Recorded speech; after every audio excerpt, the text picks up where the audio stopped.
글로벌 증시 상황 자세히 알아봅니다. 오바마 대통령이 재선 이후에 첫 기자회견을 가졌습니다. 여러 가지 얘기들 했는데 주가는 오히려 기자회견하고 나서 밀렸다는 겁니다. 불안감들이 더 많다는 얘기죠.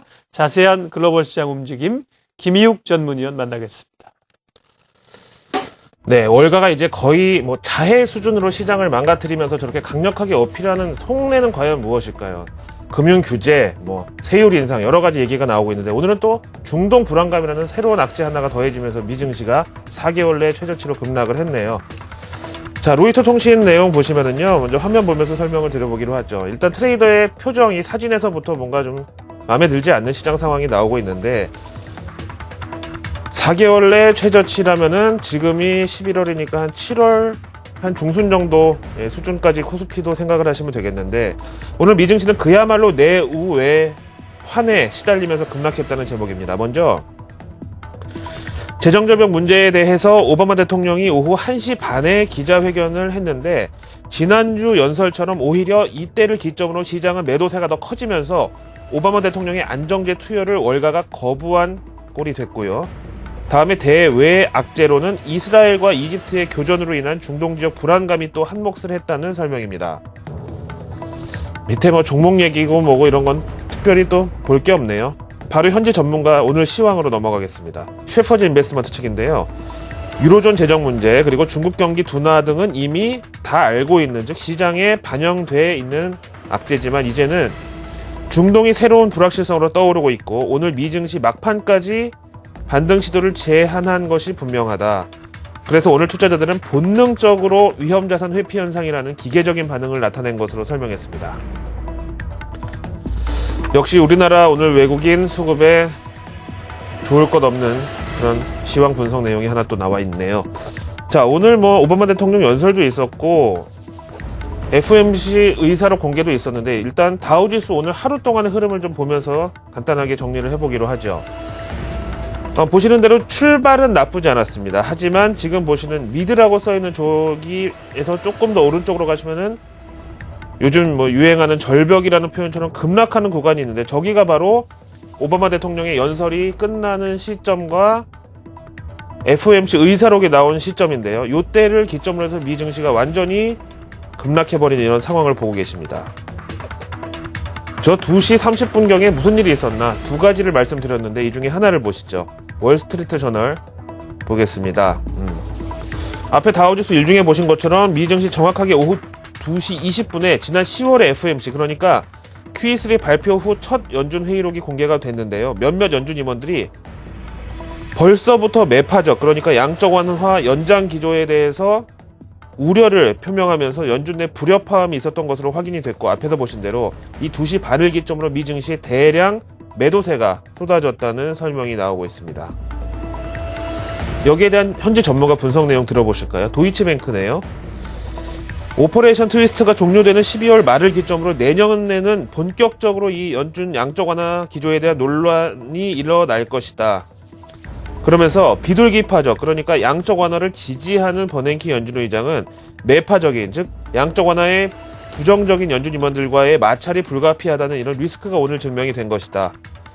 근데 버냉키 연준 의장은 본인 스스로 이제 2014년 1월 31일로 두 번째 임기가 끝나는데 이 이후에 자신은 연임할 생각이 없다고 스스로 밝힌 상황이라는 것을 언급했고 말이 2014년 이제 1월이니까요. 거의 이제 한 1년 남았다고 보면은 이제부터 레임덕이라는 그런 정황을 대입해야 되나. FOMC 이제 볼 때마다 또 이런 생각을 해야 된다고 지금 보니까 또 머리가 아파오네요. 하여튼 이런 상황이라는 거죠.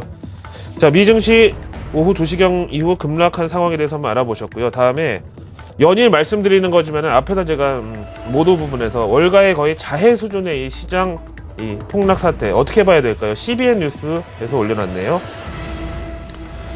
제목에서 보시는 대로 그냥 제목이 한마디로 모든 걸 증명해주고 있습니다. 우리나라의 경우는 금융소득 종합과세가 부부 합산으로 4천만 원 기준으로 과세에 포함이 되고 이거는 내년에는 4천만 원을 3천만 원으로 내린다고 하고 또 2015년에는 2천만 원까지 내린다고 좀 이런 지금 상황인데 아무튼 근데 미국의 경우는요. 부시 세제 혜택이 유효한 올해 말까지는 금융소득에 대해서는 그냥 종합소득에만 포함되고 개별적으로는 사실상 비과세 상태에 있습니다.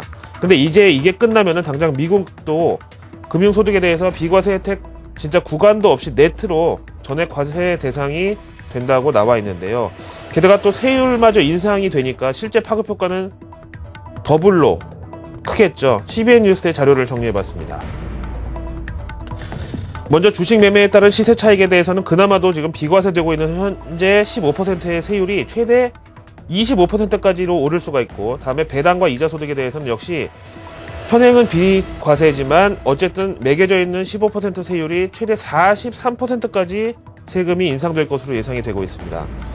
근데 현재 이렇게 미 증시의 추세가 망가져버린 것을 수수료 수입 감소에 긴장한 월가, 그리고 당장 내년에 이렇게 될 수 있죠. 만약에 여기 세제 혜택 연장이 안 되면 바로 이렇게 될 텐데 어떻게 될지 모르니까 주식 비중을 연말까지 계속 축소하자는 중소형 투자자들의 협공이 월가를 지금 이렇게 만들어 놓은 것이다. 벌써 일주일째 하락세가 진정되지 않고 있는 상황 정리가 되고 있습니다.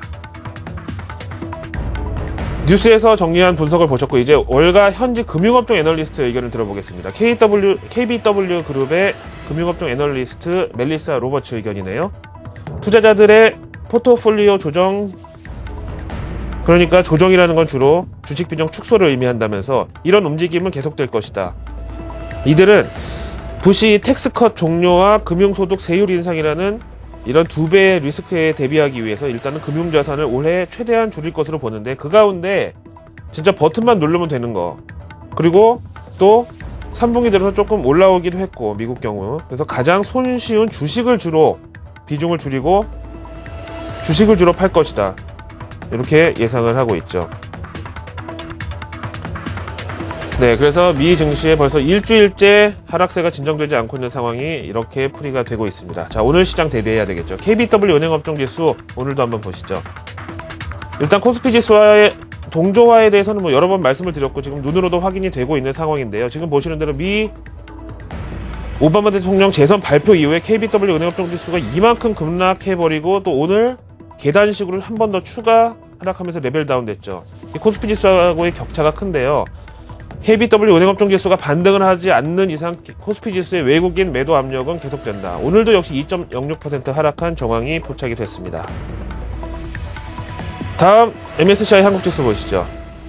미증시 하락폭만큼은 아니지만 한 1% 정도 내려갔고요. 앞에서 보신 대로 월가의 저런 긴장이 해소되기 전에는 우리나라 외국인 순매수 전환의 가능성을 전혀 찾아볼 수가 없다. 하지만 코스피 지수 지금 많이 내려올 만큼 내려온 상황에서 어쨌든 오늘도 외국인 순매도는 감안을 해야 되겠지만, S&P 500 지수 앞에서 보신 4개월 내 최저면은 코스피 막 1800 초반까지 가야 되는데 그 정도까지는 아닐 것으로, 하지만 외국인 오늘도 한국 증시 매도 압력으로 작용은 할 것으로 보겠습니다.